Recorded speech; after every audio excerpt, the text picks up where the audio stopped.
திருப்பாதங்களுக்கு என்னுடைய பக்தியையும் காணிக்கையாக்கி அனைத்து குருமார்களுக்கும் என்னுடைய நமஸ்காரங்களையும் என்னுடைய குருதேவர் குருவான மகாராஜ் அவர்களுக்கும் என்னுடைய நமஸ்காரங்களையும் பாதம் கண்டு வழங்கிக் கொண்டு இனி வந்துள்ள அனைவருக்கும் என்னுடைய நமஸ்காரத்தை தெரிவித்துள்ளேன். போன வாரம் நம்ம ஒவ்வொரு வாரமும் இந்த மார்கழி மாதம் முழுக்க மார்கழியும் அப்படிங்கிற ஒவ்வொரு வாரமும் சத்சங்கத்தில் ஒரு சொற்பொழிவு இருக்கிறதா சொல்லியிருந்தோம். போன வாரம் நம்ம வைகுண்ட ஏகாதசி பற்றி பேசினாங்க. இந்த வாரம் அனுமனின் பெருமைகளையும் அனுமனின் பக்தியையும் பற்றி எனக்கு தெரிந்த அளவில் சின்ன சின்ன விஷயங்கள் எல்லாருக்குமே எல்லாமே தெரியும். இருந்தாலும் எனக்கு தெரிஞ்ச சின்ன சின்ன விஷயங்களை இவங்க கூட பகிர்ந்துக்கிறதுக்காக எனக்கு தெரிஞ்ச அளவில் பொதுவாக அனுமனின் பக்தி அப்படின்னு ஆரம்பிச்சோம்னா ஒரே ஒரு ஸ்லோகம் பூர்வமானது அப்படின்னு சொல்லலாம். என்ன அப்படின்னா எத்த எத்த ரகுராம கீர்த்தனம் தத்த தத்த பிரதமஸ்த அஞ்சலி பாஸ்த பரிபூர்ண லோச்சனம் மாதிரி அப்படின்னு சொல்லுவாங்க. எங்கெங்கெல்லாம் ராமநாம கீர்த்தனைகள் நடக்கிறதோ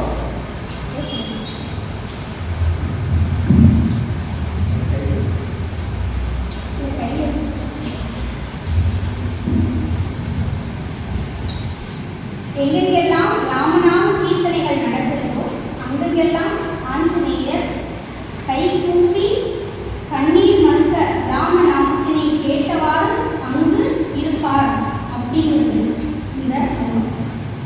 இது மட்டும் அவருடைய பக்திக்கு உதாரணமாக சொல்லிட முடியாது. இது நம்மளுடைய பக்திக்கு உதாரணம்.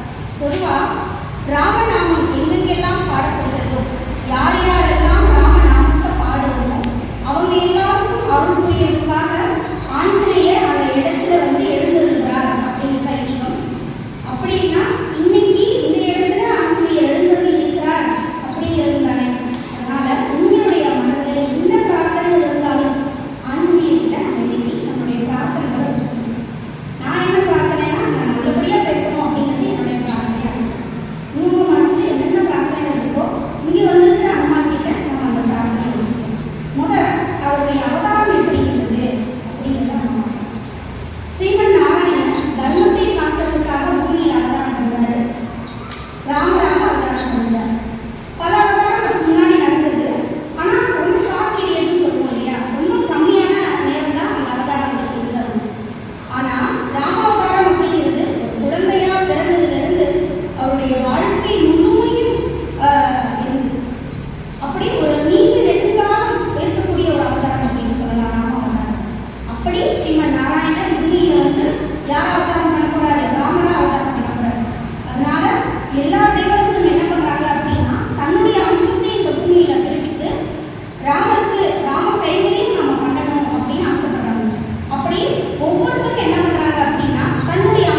இப்படி அவருடைய பெயர் வந்து சுந்தரா அப்படின்னு சொல்லி அம்மா வச்சுட்டாங்க. அந்த குழந்தை அவ்வளோ நல்லா இருக்கா, தொட்டில போட்டு ஆட்டுறாங்க.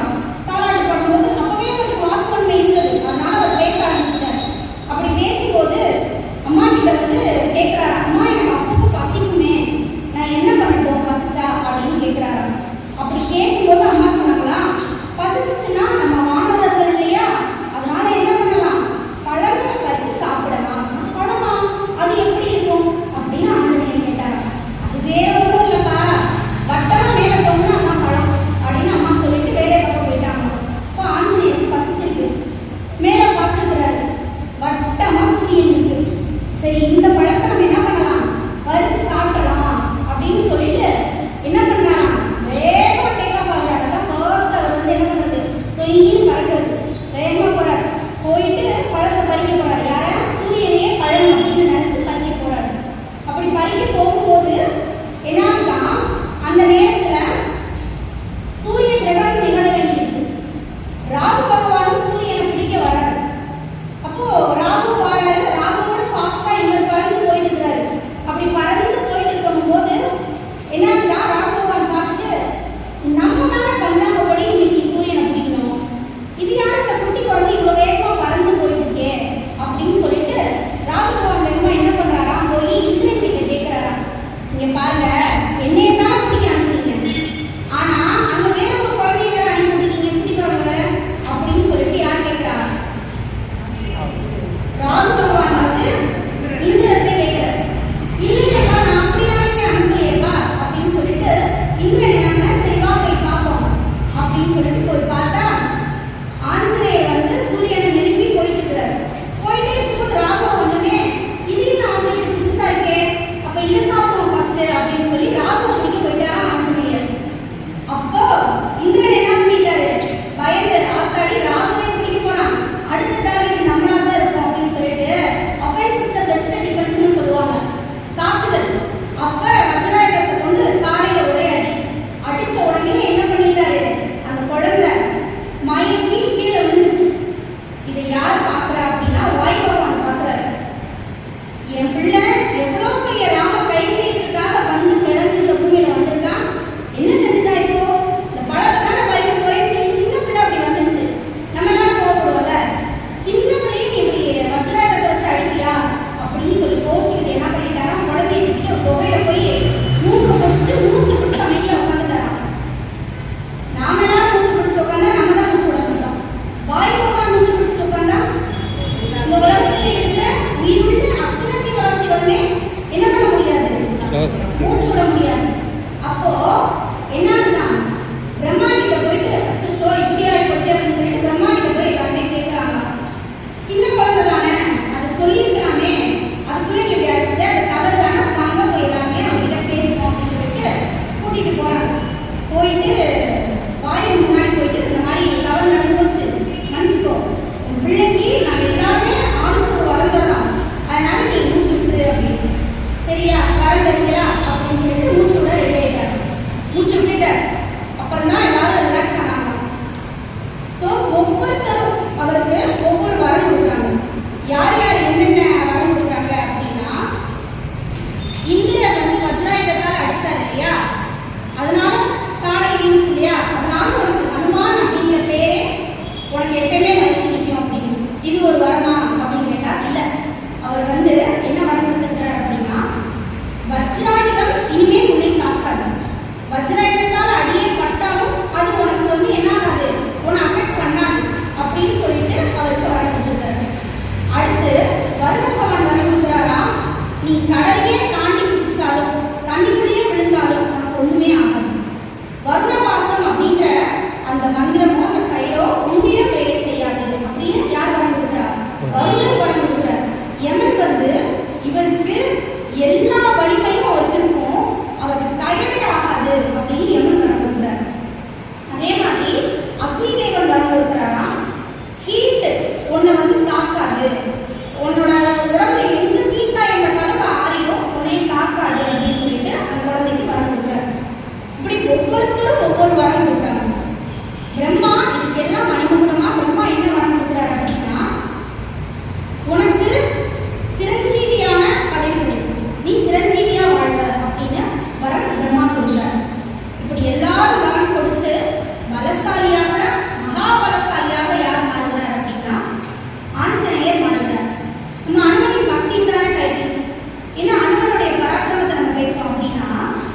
இங்க பக்திக்கும் இந்த ராமாயணத்துல ரெண்டு பேர் ரொம்ப முக்கியமான பேசு. இதே பலம் யாருக்கும் இருக்கு ராமாயணத்துல அப்படின்னா ராவணனுக்கு உண்டு. ராவணன் ஏன் இல்லைனா, ஏன்னா நான் அப்படிங்கிற அகந்தை ராவணனுக்குள் இருந்தது. இது என்னுடையது, இது நான் அப்படிங்கிற அகந்தை, காமம், குரோதம், மோகம், லோகம் இது அனைத்தையும் கொண்டிருந்தார் ராவணன். அதனால அவர் வில்லனா போர்ட்ரேட் பண்ணிட்டார். இத்தனை பலமும் இருந்தாலும் ராம அனுகிரகம் மட்டும்தான் எல்லாம், ராமன் தான் சகலமும் அப்படின்னு இந்த அன்கண்டிஷனல் லவ் அப்படின்னு சொல்லுவாங்க. அதாவது இப்போ நம்மளாம் எப்படி கடவுளே வந்து இது நடக்கணும், நான் வந்து ஒரு மூடி எடுத்தேன் வைக்கிறேன் அப்படின்னு சொல்லிட்டு ஏதோ ஒரு அப்ளிகேஷன் போயிட்டு அவர் நமக்கு வந்து எம்ப்ளாய்மெண்ட் எக்ஸ்சேஞ்ச் வச்சிருக்கிற மாதிரி நம்ம போய் அவர்கிட்ட அப்ளிகேஷன் கொடுத்து இதை நீ செய் அதை நான் செய்கிறேன் அப்படின்னு சொல்லி தான் சொல்கிறோம். ஆனால் ஆஞ்சநேயரோட பக்தி அப்படிங்கிறது கண்ணீரம் மற்றது.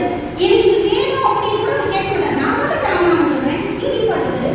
அந்த மாதிரி ராமன் கிட்ட எந்த விதமான எதிர்பார்ப்பும் இல்லாமல் கண்ணீரமற்ற சேவை செய்தவர் யார் அப்படின்னா ஆஞ்சநேயர். அதனால தான் ஆஞ்சநேயருடைய பராக்கிரமம் இத்தனை பலசாலி ஆஞ்சநேயர். ஆனா அவர் எல்லாருமே எப்படி சொல்லுவாரு, சுக்ரீவனுடைய படையிலேயே இருக்கிறதுலேயே வீக்கான ஒரு வானரம் நான் தான். வானரம் அப்படிங்கிற வார்த்தைக்கும் நமக்கு ஒரு விளக்கம் சொல்லுவாங்க. வானவர்கள் அனைவரும் ராமசேவைக்காக பூமிக்கு வந்து வானவர்களாக மாறினர். இப்படி தன்னுடைய எம்பெருமானுக்காக அவர் வந்து சேவைகளை செஞ்சார். இது நம்ம வந்து அவருடைய சேவைகளை பார்ப்போம். இவங்க ரெண்டு பேரும் எங்க மீட் பண்ணாங்க அப்படிங்கிற விஷயத்தை நம்ம தெரியணும்ல. ராமாயணம் எல்லாருக்குமே தெரியும்.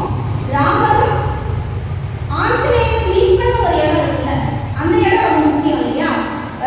வாலி வந்து சுக்ரீவனை துரத்திட்டாரு. அதுக்கப்புறம் சுக்ரீவன் வந்து எங்க போயிருக்கிறாரு, ரிஷியமுக மலையில போய் தங்கி இருக்கிறாரு. அங்க வாலியால வர முடியாது. அங்க மன்னகமுனிவர் வந்து என்ன பண்ணிருக்கிறாரு, நீங்க வரக்கூடாது வர முடியாதுன்னு சாப்பிட்டு கொடுத்துருக்கிறாரு. வேற யாராவது வர்றாங்களா பார்ப்போம் அப்படின்னு சொல்லி சுக்ரீவன் வந்து என்ன பண்ணாரா பார்க்கிறாரு. அப்படி பார்க்கும்போது மலையில இருந்து பார்க்கும்போது யார் தெரியுறாங்கன்னா ராமரும் லட்சுமணரும் வரது தெரியலாம். மரபுரியும் மாங்களும் தெரிஞ்சிருக்கிறாங்க. ஆனா ஆளை பார்த்தா ஆச்சான் பாபுவா இருக்கிறாங்க. அதே மாதிரி ராஜா மாதிரி இருக்கிறாங்க பார்க்கறதுக்கு. ஆனா முனிவர்கள் மாதிரி இருக்கிறாங்க. கையில என்னன்னா கிங்கங்கள்லாம் வச்சிருக்கிறாங்க. ஆளே ஒரு டைப்பா இருக்காங்க அப்படின்னு அவருக்கு என்ன ஆயிடுச்சு, ஒரு டவுட் வந்துச்சு. அப்ப என்ன யோசிச்சாரா, வாலி வந்து இந்த மலைக்கு வர முடியாது, அப்ப நம்ம அடியாத்தான் அனுப்பிவிட்டாங்க அப்படின்னு நினைச்சிட்டாங்க.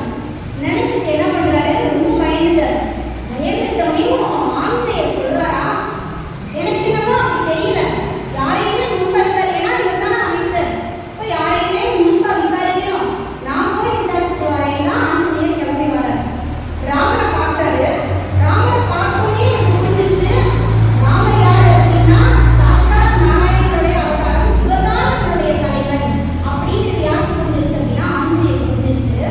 தன்னுடைய பேச்சை எப்படி ஆரம்பிக்கிறார், ஒருத்தர் எப்படி பேசணும், ஒருத்தர் எப்படி எதிர்த்து இருக்கிறவங்க கிட்ட ஒரு நல்ல அபிப்பிராயத்தை வாங்கணும் அப்படிங்கிறத ஆஞ்சநேயர் வச்சு நம்ம கற்றுக்கலாம். பொதுவாக நாம யாரோ ஒருத்தவங்க ஒரு ஸ்ட்ரேஞ்சர் வர்றாங்க அப்படின்னு நினைக்கணும், யார் நீங்க, எங்க வந்தீங்க, எதுக்கு வந்தீங்க, என்ன வேணும் அப்படிதான் முதல் கேட்போம் இல்லையா? ஆஞ்சநேயர் கேட்கிறாரா ஒரு வார்த்தை ராமன் கிட்ட, யாரென விளங்குகே என் குல தலைவருக்கு உண்மை அப்படின்னு கேட்கிறார். யாரென விளங்குகே நான் என் குல தலைவருக்கு உண்மை அப்படின்னு. நீங்க யாருன்னு என்னோட தலைவர்கிட்ட சொல்லணும். நீங்க யாருன்னு சாமி நான் என் தலைவர்கிட்ட சொல்லணும் அப்படின்னு. நீங்க யாரு எனக்கு தெரியும், ஆனா நான் அவர்கிட்ட போய் என்னன்னு சொல்லணும் அப்படின்னு சொல்லுங்க அப்படின்னு சொல்லி கேட்கிறாரு. இந்த பேச்சு ராமனுக்கு ரொம்ப பிடிச்சிருச்சான். இவருடைய பேச்சிலேயே தெரியுது இவர் 4 வேதங்கள் கற்றவர், இவர் கலாத கலைகளே கிடையாது அப்படின்னு சொல்லிட்டு ராமன் சொல்றாரா. சொல்லின் செல்வன் யார், சொல்லின் செல்வன் அப்படின்னு கேட்கிறார். சொல்லின் செல்வன், சொல்லின் செல்வன்னா என்ன? சொல்லின் அப்படிங்கிற வார்த்தை தமிழ்ல வந்து இப்படியே சொல்லலாம், சொன்னா அப்படின்னு சொல்லலாம். இப்ப இருப்பின் அப்படின்னு வச்சுக்கோங்களேன், இருந்தா அப்படின்னு ஒரு அர்த்தம் வரும்ல, இருப்பின் நான் தருவேன் அப்படின்னு வச்சுக்கோங்க. அப்போ சொல்லின் அப்படின்னா சொன்னால், செல்வன் அப்படின்னா செல்வான் போவான். அப்பவே ராமர் டிசைட் பண்ணிட்டாரு, இவன் சொன்னா சீதையை போய்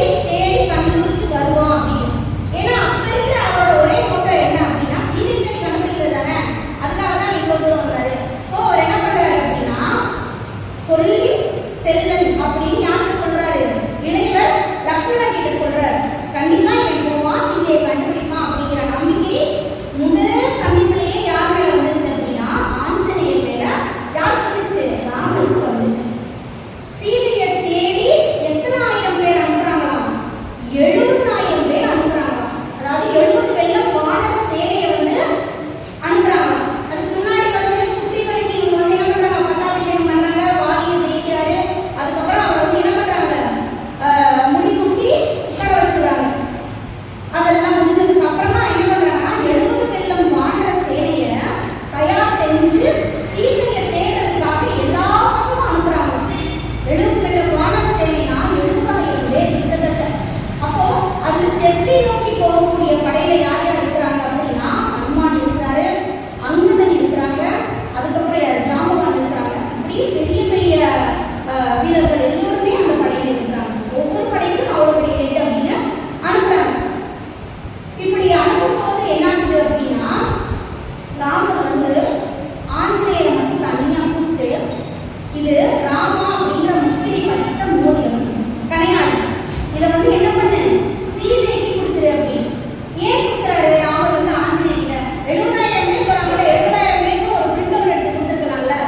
ஏன் கொடுக்கல அப்படின்னா 70,000 பேரையும் ஆஞ்சநேயர் கண்டிப்பான முறையில் சீதையை பார்ப்பார் அப்படிங்கிற நம்பிக்கை யாருக்கு இருந்தது அப்படின்னா ராமருக்கு இருந்தது. சீதைக்கு இந்த நம்பிக்கை வரணும்ல, இவர் ராமர்கிட்ட இருந்தா வாராங்க, நம்மளை வந்து கூப்பிட்டு போக தான் வந்திருக்காரு அப்படிங்கிறது வந்து சீதைக்கு நம்பிக்கை வரணும்ல.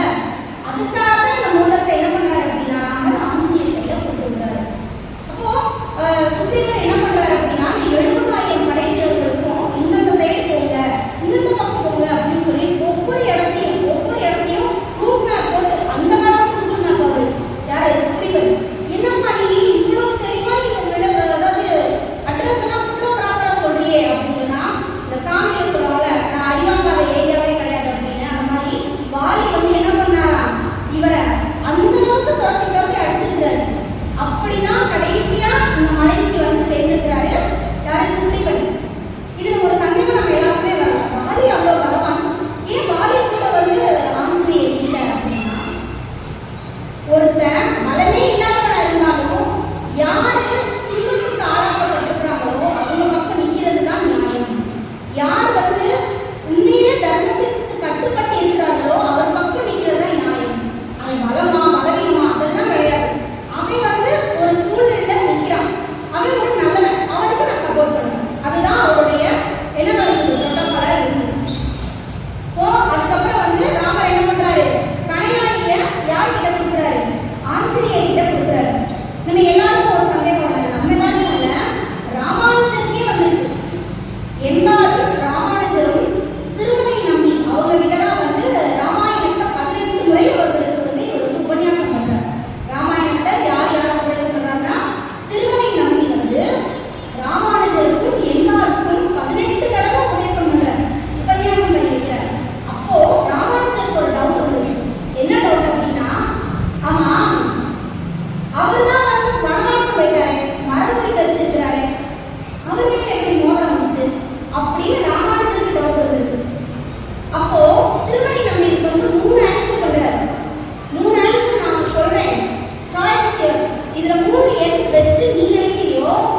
தெற்கு நோக்கி இவங்க நகர நகர நகர தேடிட்டே போறாங்க. எங்கேயுமே சீதை கிடைக்கல. மனசுடஞ்சி போச்சு. அப்பதான் யாரை மீட் பண்றாங்க அப்படின்னா சம்பாதி ஜடாயுடைய அண்ணனை மீட் பண்றாங்க. அவர் வந்து என்னுடைய பார்வையினால் நான் பார்த்து சொல்றது, இலங்கையில் ஒரு பெண் இருக்கிறாள், அவள் சீதையாகத்தான் இருக்கக்கூடும் சம்பாதி சொல்றாரு. அப்ப என்ன பண்றாரு ஜாம்பவான், இந்த கடலை தாண்டி அது போகணும். இந்த கடல் 100 யோஜனை தூரம். 100 யோஜனை தூரம் தாண்டது கஷ்டம். போயிட்டு அதாவது அங்கதான் சொல்றான், நான் போயிருவேன், ஆனா எனக்கு ரிட்டர்ன் வர தெரியாது அப்படின்னு. ஒவ்வொரு மாணவர்களையும் கேட்கிறாங்க. ஒவ்வொருத்தருக்கும் எனக்கு இவ்வளவு தூரம் தான் போக முடியும், இவ்வளவு தூரம் தான் போக முடியும். இப்ப ஆஞ்சநேயர் அவர் பாட்டுக்கு எங்கேயும் உட்காந்துருக்கிறாரு. இப்போ ஜாம்பவான் கூப்பிட்டு சொல்றாரு, எப்பா நீ எவ்வளவு பெரிய பலசாலி தெரியுமா, நீ வந்து கடல் என்ன கடலையும் தாண்டி போயிடுவ, நீ வந்து சூரியனையே பழம் நினைச்சு சாப்பிட போனா இதெல்லாம் மறந்துட்டியா அப்படின்னு சொல்லி ராமநாமத்தை சொல்லி என்ன பண்றாங்க, இந்த கடலை தாண்டு அப்படின்னு. மகேந்திர மலையிலிருந்து ஒரு நியூட்ரன்ஸ் தேர்ட்லாம் சொல்றத ஒவ்வொரு வினைக்கும் எதிர்வினை உண்டு அப்படின்னு அந்த மாதிரி காலை பதிச்சு அழுத்தி பாஞ்சு கடலை தாண்ட போறாங்க. இதுல என்னன்னா ராமநாமம் சொல்ல ராம ராம ராம ராமன்னு சொல்ல சொல்ல சொல்ல ஆஞ்சநேயருக்கு அவருடைய பலம் ஞாபகம் வந்துடும். ஆஞ்சநேயர் கடலை தாண்டி என்ன பண்ண போறாரு, இலங்கையை நோக்கி போக போறாரு. இப்படி ராமநாமத்தை நாமம் சொல்ல சொல்ல சொல்ல ஆஞ்சநேயர் அந்த கடலை தாண்டினார். நாம இந்த பிறவிங்கிற பெருங்கடலை தாண்டி இறைவனை அடைய முடியும் அப்படிங்கிறத நமக்கு உணர்ந்துல ராமநாமத்தை சொல்லி. அப்படியும் ஒரு 3 தடை வந்தது. நம்ம எல்லாருக்கும் தெரியும், மைனாகம் அப்படிங்கிற ஒரு மலை என்ன பண்ணுது, கொஞ்ச நேரம் என்கிட்ட ஓய்வு எடுத்துட்டு போயேன், கொஞ்சம் உனக்கு ரெஸ்டா இருக்கும், நீ இவ்வளோ தூரம் போகணும்ல, இவ்வளோ தூரம் ட்ராவல் பண்ணணும்ல அப்படின்னு அம்மா சொல்லுது. இல்லை எனக்கு பரவாயில்ல, நான் ஒரு ஃபியூ செகண்ட்ஸ் உங்ககிட்ட இருந்துட்டு போயிடுறேன், ஆனா எனக்கு வந்து நிற்க நேரம் இல்லை. ஏன்னா அவர் தொண்டு இல்லையா, தொண்டு பக்திமான் தொண்டு செஞ்சு யாருக்காக தொண்டு செய்யறார், ராமருக்காக தொண்டு செய்யறார். அப்படி இருக்கும்போது அதை அவர் வந்து முழுமையா செய்யணும். எந்த வேலையை தொடங்கினாலும் அதை முழுமையா முடிக்கணும் அப்படிங்கிறதுக்காக அதை சொல்லிட்டு கிளம்பிடுறாரு. அடுத்ததா வந்து சுரசா அப்படிங்கிற ஒரு நாகதேவதை அவங்க என்ன பண்றாங்க அப்படின்னா ஊடால வந்து ஆஞ்சநேயர் தடுக்கிறாங்க. இங்கிட்டு யார் போனாலும் என்ன பண்ணணும், என் வாய்ப்புல நுழைஞ்சுதான் போகணும் அப்படின்னு சொல்றாங்க. ஆஞ்சநேயர் இந்த இடத்துல தன்னுடைய புத்தி கூர்மையா என்ன பண்றாரு, அதை முறியடிக்கிறாரு. எப்படின்னா வளர்ந்து வளர்ந்து வளர்ந்து வளர்ந்து உயரமாயிடுறாரு. இவங்களுக்கு வாய் ஆண் பழக்கவும் அவர் என்ன பண்ணிடுறாரு, ரொம்ப சின்னதாகி டக்குனு வாய்ப்புல போயிட்டு வந்துடுறாரு. நீ எப்படி வாய்ப்புல போயிட்டு வந்த, நீ வாய்ப்புல போகணும்னு தானே சொன்னேன், போயிட்டு வந்துட்டேங்க, அவ்வளவுதான் கிளம்பு அப்படின்னு சொல்லிட்டு என்ன பண்றாரு, அனுப்பிடுறாரு. அடுத்ததா வந்து ஒரு ராட்சஸ் யார் அப்படின்னா அவங்க பேரு சிந்திகா. அவங்க யார் அப்படின்னா ராகுவோடைய அம்மா. ராகுபகவான் சொல்லுவோம் இல்லையா, அவருடைய அம்மா. அவங்க என்ன பண்ணுவாங்கன்னா நிழலை பிடித்து அதை சாப்பிடுவாங்க. அந்த அப்படி நிழல ஆஞ்சநேயருடைய நிழலை பிடிச்சு ஆஞ்சநேயர் முழுங்கிட்டாங்க. அப்படி முழுங்கினவங்க என்ன பண்ணாங்கன்னா குடலை கிழிச்சு, அந்த சிந்திகாவுடைய குடலை கிழிச்சு ஆஞ்சநேயர் அந்த குடலை மாலையா போட்டுட்டு வந்துட்டார். இதை